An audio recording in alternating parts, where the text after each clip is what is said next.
Ladies and gentlemen, welcome back. My name is Ace and I got more TF2 commentary. Playing as a pyro on Harvest, rocking of course the degreaser flare gun, and as you can tell the Axtinguisher, the best pyro loadout ever. Unless the map is different and you have a slight difference in personal preference, then you are allowed to use the shotgun. I'll give you that. But the primary and the Axtinguisher stay. Unless you play a Py-Bro, then you want the home wrecker. Until last night. But before we go into that, I'm actually getting a lot of nice Axtinguisher kills and a bit of a lag spike there. And you could actually hear I hit the sniper before it hit me. It did not kill me though, but I had it in the past where a delayed hit registration actually ended up getting me killed. So I'm feeling confident. I could do a one live Axtinguisher only kill video and then I got a reflect kill. And for a small second, which is as big as a big second, because it's still 1 second, I felt disappointed in myself because I got a reflect kill. I felt disappointed because I'm a good pyro. Instinctively I want to reflect all the rockets, I'm not gonna lie. And I ended up doing so and I was disappointed because of that, because I felt like doing an Axtinguisher only kill video. So yeah, I'll show myself out, I'm an idiot, don't worry about that, I am fully aware of this fact. Nonetheless, before we go any further, I would like to point out that TF2 has been updated once again. Some changes. There has been a new King of the Hill map, King of the Hill King. I already made a video about that map. It's a good map, I'm not gonna lie, it's a decent looking map. It actually makes me feel like I'm playing a different game though, like Blacklight Revolution for example. It doesn't feel like TF2. But nonetheless, you can check it out. I'll put a link in the description box as well as at the end of this video in my outro with all those annotations. Click on the TF2 annotation and you should go to that specific video. Also some bug fixes like indefinitely invulnerability was apparently a thing. Never seen it. And the Yulong Heatmaker, the fire's mini sentry, or the mini sentry, the fire minigun of the heavy has been changed to the Yulong Heater, probably to avoid confusion with the sniper rifle, which is called the Hitman's Heatmaker.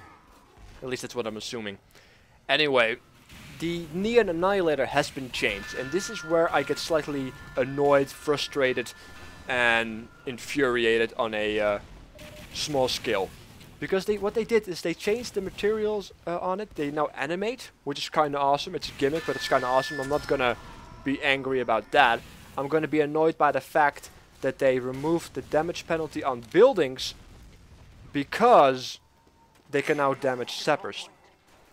Where do we have this? Where we have heard this before of these weapons that can remove sappers? It's the home wrecker. Now there's a small difference, and the difference between the Neon Annihilator, with all its bonuses on being able to crit on people that are wet, which is still something that is not as much as a crit as a Axtinguisher can do, because people seem to forget that the Axtinguisher doesn't have a damage penalty on the crit, where the Neon Annihilator does. But people still say that the Neon Annihilator is a good weapon, so yay. I'm slightly getting annoyed by that because I had a heated argument and I was being called names. I believe I was being called a 30-year-old virgin living in my mother's basement with Down syndrome because I showed facts and stayed polite and said that the Neon Annihilator was a bad weapon. Anyway, that's YouTube. What you gonna do? I should ignore it, and I will. Anyway, what you have is basically a home wrecker and the Neon Annihilator now for Py-Bros. The Neon Annihilator takes 2 hits to remove a sapper, where the home wrecker only does 1. So which weapon is better? Because you can argue that your main priority as a Py-Bro is to get away projectiles and spies initially. So if you then get back, you have enough time to remove the sapper with the Neon Annihilator, where you can still have those crits and the 5% more damage with the Neon Annihilator.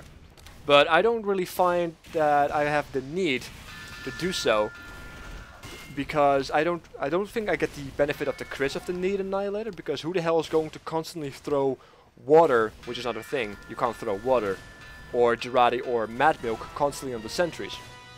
In addition to that, I still think that if you are going to remove sappers, you can better do it instantly to make the damage it takes just a little bit less, as well as avoid the chance of you just being a little bit too late because it was already damaged enough, for example. And also, if you can do it instantly, you can directly switch back to your primary and start reflecting and burning people's faces off. So it's interesting that they changed it, and with interesting I mean completely annoying, because they admitted that the Neon Annihilator was a very bad weapon, because they added something fundamentally different to it to make it a little bit more appealing. Yet the Homewrecker is still and will always be the weapon of choice for Pybros, proper Pybros, that have a brain, that works. Also, the Soda Popper is slightly OP, and this is why it's banned in competitive play. Just pointing it out because I was being taunted. But yeah, that's the thing. Anyway, make sure to subscribe, make sure to check out the annotations at the end of this video for more content. And I will catch you guys next time. Take care.